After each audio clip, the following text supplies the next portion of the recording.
Thank you, everyone. Good afternoon. It's a huge pleasure to welcome Prime Minister Modi to London today on this, his first visit to the United Kingdom since taking office. It is the first of an Indian Prime Minister in almost a decade, and it's a real opportunity to open a new chapter in the relationship between our two countries. I believe we are already natural partners. As the world's oldest democracy and the world's largest democracy, we share so many of the same values. And the ties between our people bind us together, with 1.5 million people of Indian origin living here in the UK, the second largest Indian diaspora anywhere in the world. Yet I do not believe that we're realizing the true potential of this relationship. And that is what Prime Minister Modi and I want to change. We want to forge a more ambitious, modern partnership, harnessing our strengths and working together for the long term to help shape our fortunes at home and abroad in the 21st century. As leaders, we share similar priorities to create jobs and opportunities for all, to protect our people from terrorism, and to tackle global challenges like climate change. And it makes sense to work together on these issues. So today we've discussed how to build a stronger economic partnership, a stronger defence partnership, and a stronger global partnership. And let me say a word about each. First, our economic partnership. Britain is the biggest major investor in India, bigger than the USA. British businesses already support nearly 700,000 jobs in India. And India invests more into the UK than it does in the rest of the European Union combined, creating almost 8,000 new jobs here last year alone.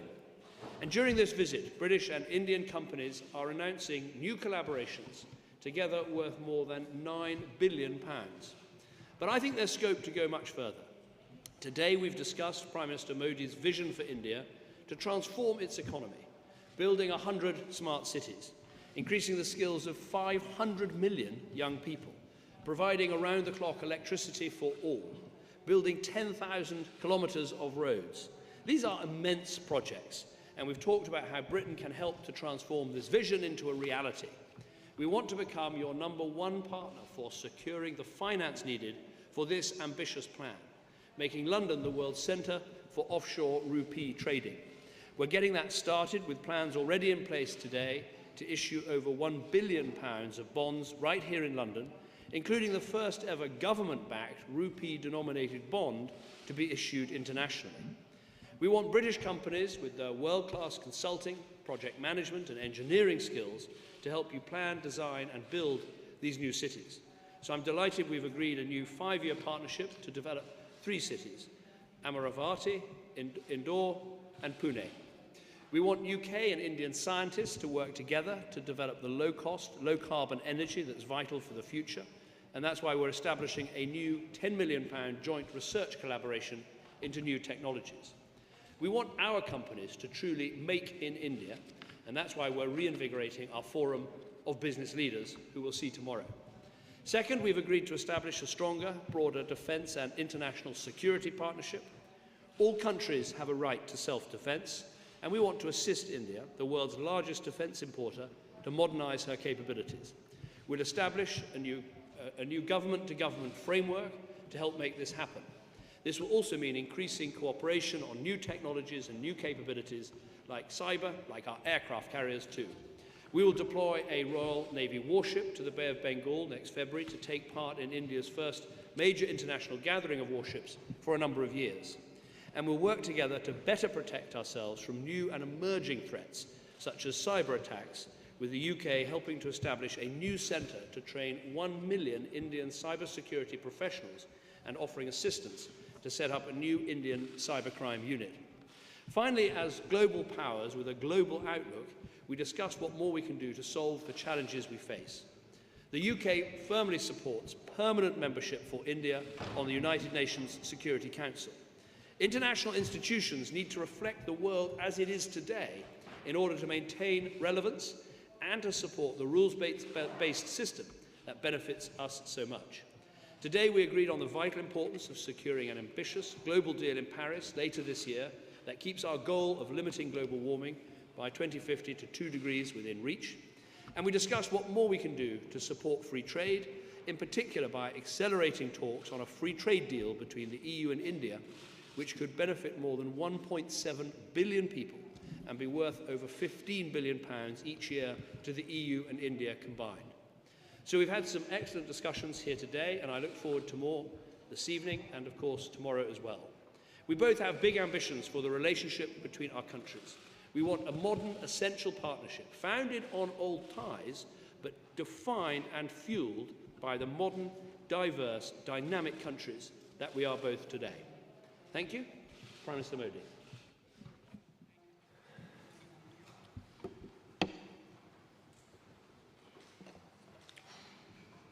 प्रधानमंत्री Shri Cameron, media के सभी साथियों, प्रधानमंत्री Cameron अपने भारत और Britain के संबंधों के प्रति जो उत्साह और आशावादी दृष्टिकोण दिखाया है, उसके लिए मैं आपका आभार प्रकट करता हूँ। आपने भारत और ब्रिटेन के संबंधों को सशक्त करने में बड़ा योगदान दिया है। मैं आपके गर्मजोशी से भरे स्वागत और भारत यूके संबंधों को सशक्त बनाने के आपके योगदान के लिए आपका धन्यवाद करता हूँ। आपके निमंत्रण के लिए, आपके आदर सत्कार के लिए, जिस प्रकार से आपने मेरे लिए समय दिया है, उसके लिए मैं आपका आभारी हूँ। यूके की यात्रा यहाँ पर आने से पर मुझे बहुत प्रसन्नता है। यह संबंध भारत के लिए महत्वपूर्ण है। ऐतिहासिक तौर पर हम एक दूसरे के भलीभांति परिचित हैं। हमारे लोगों के बीच संबंध अतुलनीय है। हमारे मूल्य एक समान है और इससे हमारे संबंधों को विशेष स्वरूप मिला है। हर क्षेत्र में हमारी साझेदारी वाइब्रेंट है और हमारे संबंधों में निरंतर विस्तार हो रहा है, जैसे ट्रेड और इन्वेस्टमेंट, डिफेंस और सिक्योरिटी, शिक्षा और विज्ञान, क्लीन एनर्जी और स्वास्थ्य, टेक्नोलॉजी और इनोवेशन, कला और संस्कृति। अंतर्राष्ट्रीय स्तर पर हमारे साझे हित हैं, जो हम दोनों देशों के लिए महत्वपूर्ण है। आज हमने निर्णय लिया है कि हम अपने पॉलिटिकल डायलॉग को और घनिष्ठ बनाएंगे और नियमित रूप से बायलैटरल समिट करेंगे। हमारे साझे मूल्यों के आधार पर विश्व के अन्य क्षेत्रों में भी विकास के लिए साझेदारी को शुरू करेंगे और साथ ही साथ हर क्षेत्र में अपने द्विपक्षीय सहयोग को और अधिक गहरा बनाएंगे। आज हमने सिविल न्यूक्लियर एग्रीमेंट पर हस्ताक्षर किए हैं। यह हमारे आपसी विश्वास का प्रतीक है और हमने क्लाइमेट चेंज का सामना करने के लिए हमारे दृढ़ संकल्प का परिचय भी दिया है। भारत के global centre for clean energy partnership में सहयोग पर समझौता हुआ है। इससे वैश्विक न्यूक्लियर इंडस्ट्री में सेफ्टी और सिक्योरिटी और मजबूत होगी। यूके के साथ रक्षा और सुरक्षा को हम बहुत मूल्यवान मानते हैं, जिसमें डिफेंस ट्रेड और नियमित जॉइंट एक्सरसाइज भी शामिल है और यह साझेदारी निरंतर बढ़ती रहेगी। मुझे बहुत प्रसन्नता है कि फरवरी 2016 में भारत में होने वाली इंटरनेशनल फ्लीट रिव्यू में यूके भी शामिल होगा। भारत डिफेंस के आधुनिकीकरण पर बल दे रहा है और इसके लिए हम डिफेंस मैन्युफैक्चरिंग को मेक इंडिया के मिशन में प्राथमिकता दे रहे हैं। मेरा विश्वास है कि यूके हमारे इस मिशन में एक महत्वपूर्ण साझेदार होगा। इकोनॉमिक पार्टनरशिप हमारे संबंधों का एक अहम और मजबूत स्तंभ है। मेरा विश्वास है कि ये संबंध आने वाले समय में बड़ी तेजी से आगे बढ़ेंगे, क्योंकि भारत में अपार संभावनाएं हैं और ब्रिटेन में आर्थिक क्षमता और सामर्थ्य है। यूके भारत में तीसरा सबसे बड़ा निवेशक है। भारत यूके में जितना निवेश करता है वो बाकी ईयू देशों में निवेश से अधिक है। भारत में यूके के निवेश के प्रस्ताव के लिए हमने भारत में एक फास्ट ट्रैक मैकेनिज्म की व्यवस्था बनाने का निर्णय लिया है। हम इंडिया यूके सीईओ फोरम के पुनर्गठन का स्वागत करते हैं। लंदन के फाइनेंशियल मार्केट का फंड रेज करने के लिए हम और अधिक प्रयोग करने वाले हैं। मेरे लिए प्रसन्नता का विषय है कि हम भारतीय रेल के लिए लंदन में रेलवे रूपी बॉन्ड जारी करने जा रहे हैं। यह एक तरह से स्वाभाविक है कि भारतीय रेल की यात्रा यहीं से शुरू हुई थी।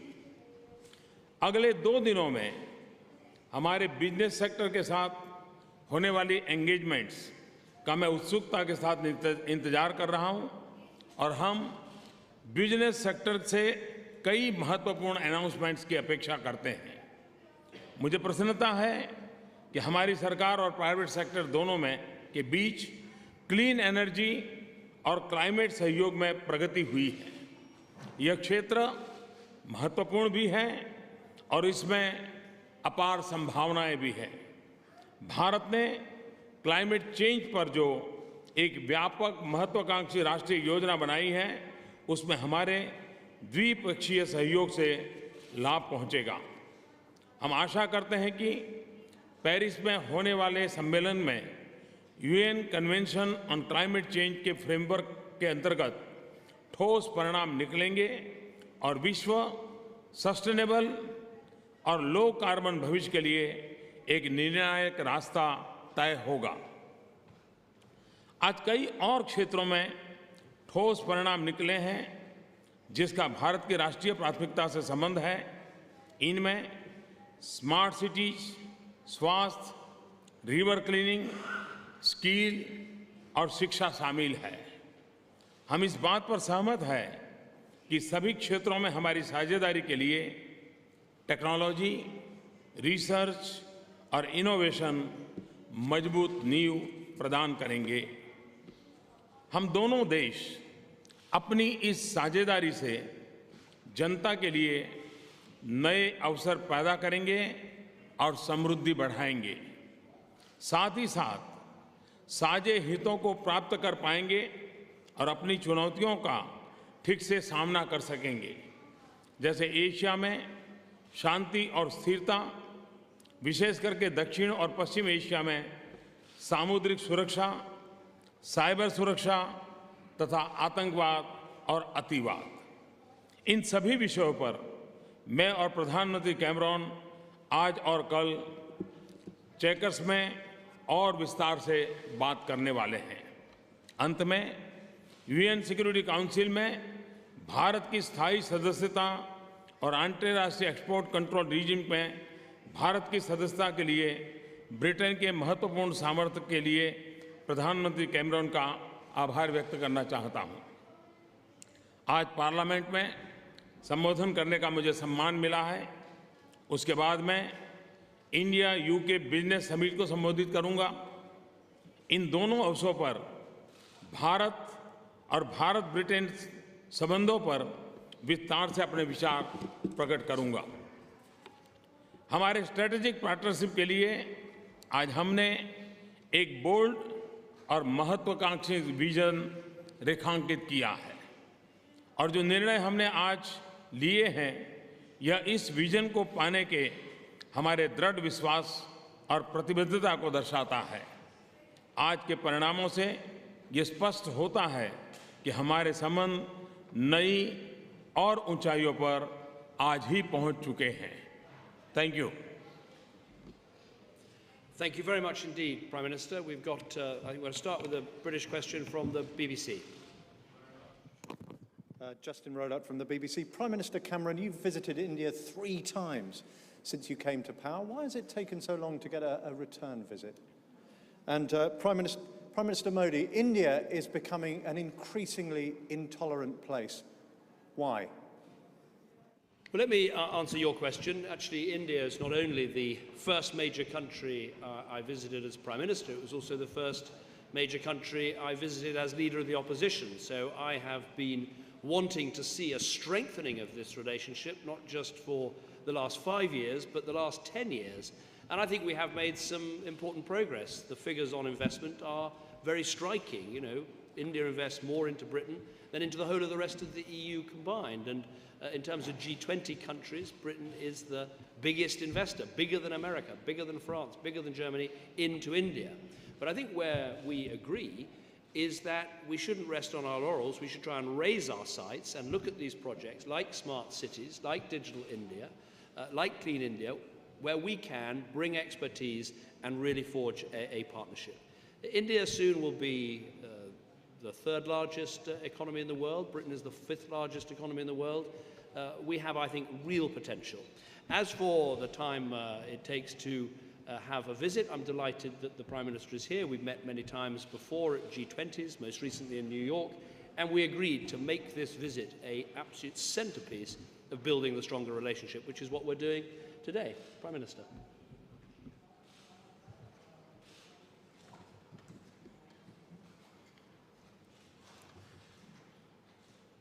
ये बात सही है कि एक 10 साल का अंतराल रहा, लेकिन मेरे कार्यकाल में ही पिछले 1 साल में 11 मंत्री भारत से यहाँ आए और 11 मंत्री यहाँ से भारत आए। और इसलिए भारत और ब्रिटेन का जो संबंध है, विकास की जो नई ऊंचाइयों पर जाने का सामूहिक प्रयास है, वो निरंतर चल रहा है। मेरा भी प्रधानमंत्री जी के साथ 2 बार विस्तार से चर्चा करने का मुझे अवसर मिला है और हमारे संबंधों को और अधिक गहरे करने की दिशा में हम काफ़ी यशस्वी रहे हैं। आपने और एक विषय सवाल जो पूछा है, भारत ये बुद्ध की धरती है, भारत ये गांधी की धरती है और इसलिए हमारे संस्कारों में एक बात हमारी रगों में है कि समाज के मूलभूत मूल्यों के खिलाफ किसी भी बात को भारत स्वीकार नहीं करता है और इसलिए हिंदुस्तान के किसी भी कोने में कोई भी घटना घटे, भारत के लिए वो घटना 1 हो या 2 हो या 3 हो, 125 करोड़ के देश में एक घटना का महत्व है कि नहीं है, ये हमारे लिए मायना नहीं रखता है। हमारे लिए हर घटना गंभीर होती है, हम इसको किसी भी हालत में टॉलरेट नहीं करते हैं। कानून कठोरता से कार्रवाई करता है और करेगा और भारत एक वाइब्रेंट डेमोक्रेसी है जो संविधान के तहत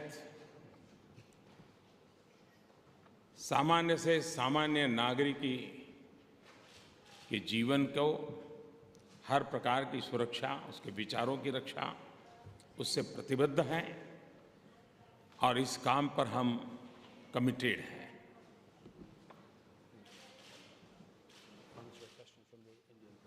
ANI? Yeah. Sir, my question is to both the Prime Ministers. Sir, both India and UK are victims of terror from same terrorist groups.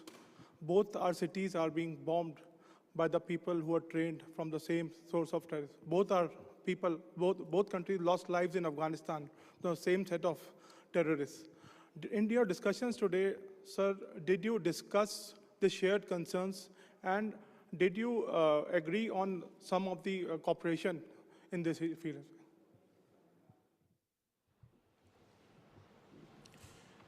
धन्यवाद।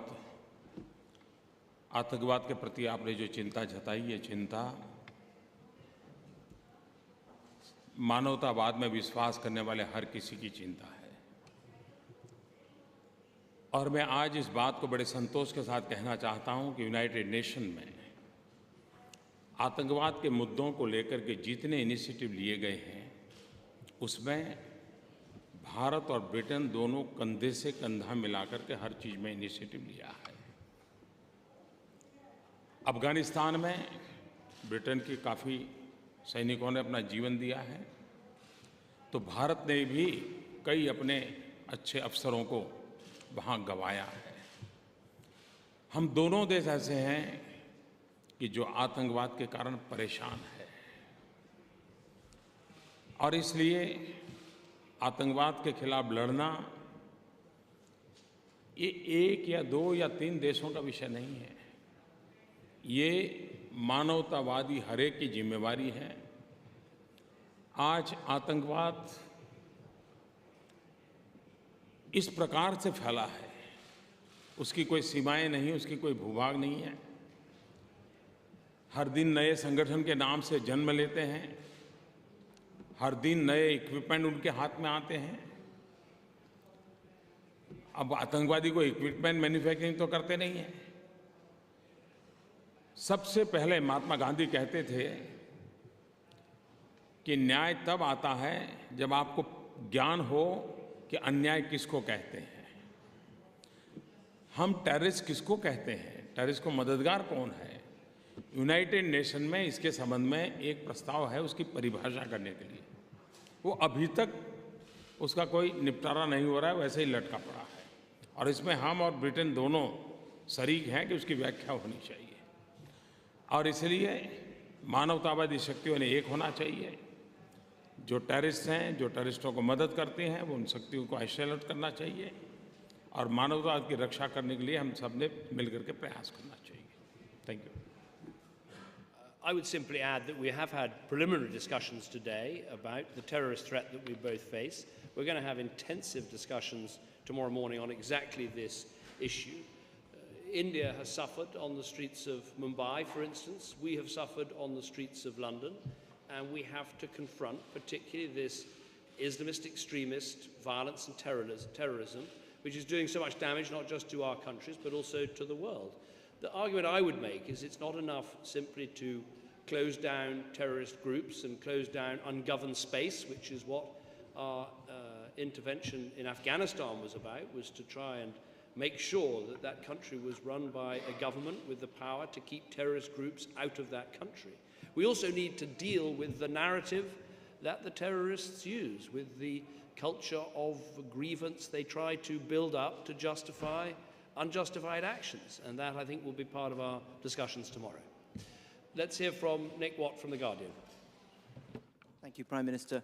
Prime Minister Cameron, can I ask you, how comfortable do you feel welcoming Prime Minister Modi to this country, given that for the first 2 years of your premiership, he was not permitted to visit this country because of his record as Chief Minister of Gujarat? And on Europe, can I ask you, Donald Tusk has just said that unless the European Union strengthens its external borders, there will be no future for Schengen. Do you agree with him? And what do you say to Martin Schulz, who says that Europe is very happy to spend billions of pounds on bankers, helping them, but is pretty miserable when it comes to helping migrants? And Prime Minister Modi, can I ask you, in the next 2 years, the United Kingdom will be having a referendum on whether to remain in or leave the European Union. Do you see a future for the United Kingdom outside the European Union? And also, Prime Minister Modi, can I ask you, tomorrow night you will obviously have a rapturous reception at Wembley Stadium, but there are a number of protesters out today who are saying, and I'm wondering what you say to them, that given your record as Chief Minister of the state of Gujarat, you do not deserve the respect that would normally be accorded to the leader of the world's largest democracy. Thank you. Nick, well, lots of questions there. Let me try and answer all of them. I'm pleased to welcome Prime Minister Modi here. He comes with an enormous mandate from the people of India who made him Prime Minister with a record and historic majority. As for what happened in the past, there were legal proceedings. There were also, as my colleague Priti Patel said earlier today, representations from the British government at the time. But we're now discussing the future partnership between Britain and India, both of us backed by our countries for this Parliament, to work together to strengthen the partnership that we have. On the other issues that you raise, the reason for supporting banks in a crisis is not that they are uniquely wonderful things or wonderful people, but simply if you allow banks to collapse, they pull down every other business with them. But that's why we've reformed the system in this country, so that if banks get in trouble in future, they are bailed out by their own creditors and not by the taxpayer. As for support for migrants, I think Britain can hold its head high up internationally, because we have given more than any other European country, indeed more than any other country in the world, apart from the United States of America, to help with the Syrian refugee crisis, supporting the neighbouring countries, supporting people in Syria, and of course supporting the refugee camps. No country apart from America has done more. As for what Donald Tusk says about Schengen, Britain is not in Schengen. We have kept our own borders while being part of the European Union. So it's not really for me to say, but obviously I want to help my colleagues in Europe deal with this migration crisis. That is why actually we've done more than any other European country to support the European asylum support officers that are helping to deal with this crisis on Schengen's external borders, and we'll continue to do that. But clearly, you need to have either a system with external borders or a system with internal borders. You can't have borders that don't work at either level. But as I say, Britain will remain out of Schengen. We'll keep our own borders. We think that's important for our security. I think those are all your questions, Prime Minister.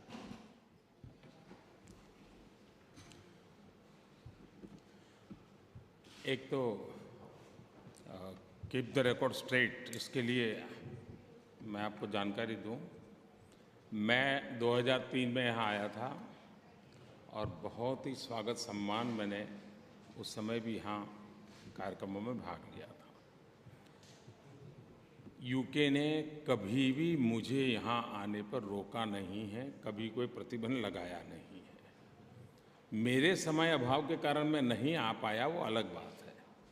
तो ये एक गलत perception है, उसको correct कर लीजिए। दूसरी बात है कि 2 साल के बाद रेफरेंडम होगा। मैं मानता हूं कि यहाँ के नागरिक बहुत समझदार हैं, मुझे उनको कोई टिप देने की ज़रूरत नहीं है।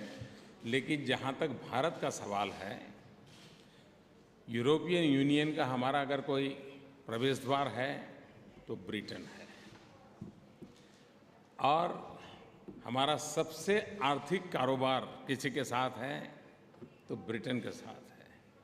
हम इसी प्रवेश द्वार से यूरोप के बाकी देशों में जा रहे हैं। तो हमारा तो भला यही है कि हम तो ब्रिटेन को हमारा ही प्रवेश द्वार मान करके ही आगे बढ़ना चाहेंगे।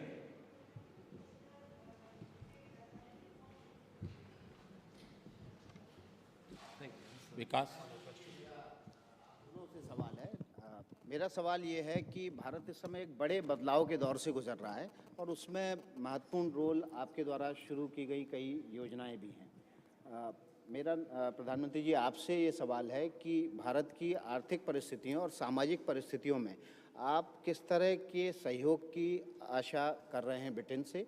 और मेरा डेविड कैमरन साहब से सवाल है कि भारत और ब्रिटेन के बहुत पुराने और ऐतिहासिक संबंध हैं, आप इन संबंधों को परिभाषित करने के लिए किस तरह के नए भूमिका में दिखाई देंगे या किस तरह की नई कोशिशें करेंगे ताकि ये संबंध और प्रगाढ़ हों? देखिए, आप भारत जिस दिशा में प्रगति कर रहा है, प्रगति करना चाहता है, जैसे हमारा एक छोटा सा उदाहरण देता हूँ। हमारे यहाँ टेली डेंसिटी बहुत है, करीब 27-28 हज़ार टावर हैं और वे डीजल का उपयोग करते हैं, हमें डीजल इंपोर्ट करना पड़ता है, क्लाइमेट के लिए तकलीफ पैदा करते हैं। यूके के पास हाइड्रोजन फ्यूल सेल्स की टेक्नोलॉजी है। हम चाहते हैं कि भारत को ये टेक्नोलॉजी उपलब्ध हो, तो हमारे ये जो 27-28 हज़ार टावर है, जो निकट भविष्य में 40 हज़ार होने की संभावना है, तो हमें डीजल इंपोर्ट करना पड़ता है, उससे हम मुक्ति होगी। एनवायरनमेंट की हम मदद कर पाएंगे, ये टेक्नोलॉजी हमें काम आएगी। हमारे यहाँ कोल माइनिंग होता है, अब कोल को हम ग्रीन टेक्नोलॉजी से कैसे कोल माइनिंग करें, कोल गैसिफिकेशन कैसे करें, हम क्लीन एनर्जी की दिशा में कैसे जाएं। स्किल डेवलपमेंट, यूके ने कॉम्प्रिहेंसिव स्किल डेवलपमेंट की दिशा में बहुत काम किया है। हेल्थ सेक्टर में अच्छे अस्पतालों की दिशा में यूके ने काम किया है। इन सारे विषयों पर चर्चा हुई है और ये सारी बातों में भारत के गरीब से गरीब व्यक्ति को किस प्रकार से वैश्विक संबंध काम आ सकते हैं, वैश्विक पूंजी निवेश कैसे काम आ सकता है, उस दिशा के हमारे प्रयासों में आज मेरी यूके की इस यात्रा से मैं विश्वास से कह सकता हूं कि इन सारे विषयों को हम सफलतापूर्वक आगे बढ़ाएंगे। Thank you. I would say I see this as a modern dynamic partnership. That's what we've been talking about. I think it's probably true that for years the relationship between Britain and India was in some way imprisoned by the past. I think sometimes in recent years it's been imprisoned by misconceptions that trade with India is simply about outsourcing. Look at the relationship today. If someone had told you 20 years ago one of the most successful car manufacturers in Britain expanding and selling all over the world would be a combination of Indian capital and British design and manufacturing expertise, people would say, really, is that going to happen? Well, that's what Jaguar Land Rover, just one example, is all about. So I think it's time to set this relationship free from those misconceptions and from the past and recognize that this is a modern dynamic partnership of two countries who face similar challenges. How do we get growth and prosperity? How do we combat terrorism? How do we ensure a green environment for our future and our children? Those are the things that we're now talking about. And I think the excitement is that with Prime Minister Modi's vision of smart cities, of clean India, of digital technology, of skilling up tens of millions of young people in India, there are huge opportunities for Britain to play a part in building that future together. And that's why we are, so I think, excited today to be signing so many different agreements across such a wide range of areas, demonstrating this is a truly modern and dynamic partnership. With that, we have a packed timetable, 2 speeches this afternoon, including the first to Parliament, and we must go and make the most of that. But thank you very much. Thank you.